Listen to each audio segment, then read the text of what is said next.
So may kikwento ko sa inyo. Mapapansin nyo tong anchor chain. Napapansin nyo dito naka-welding.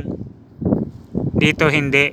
Bakit hindi naka-welding? Kasi ang isang purpose nito, dahil napupwersa yung angkla dito, gumaganon yung kadena eh. Gumaganon yan oh. Ito.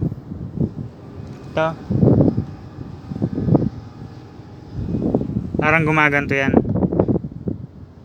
Kailangan meron siyang space.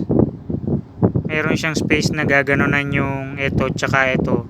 Meron siyang space na gaganunan. Kaya may space siya dito. Kasi may kasama akong kapitan na kinuwento sa akin na ang purpose nito, dahil ito tsaka ito gumaganon yan.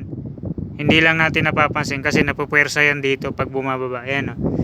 Ito. Napupwersa dito yan. Gumaganyan yan. Kaya rito may space. Yan. Kailangan itong naka-welding. Kailangan naka-welding to parehas. Tulad nito, ubos na to. Malalim na. Dapat dinagdagan ng welding, inangat ng konti. Ayan o.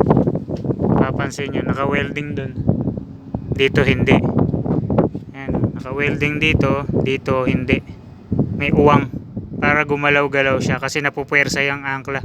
Kapag tumatama na siya rito sa jeep, sa may roller. Ayan o. Ayan, kita niyan. Napupwersa yan dito kasi sa bigat ng angkla. So, another learning na naman mga tropa. Sa mga future seafarers. Kita-kits po sa susunod kong video. Paalam.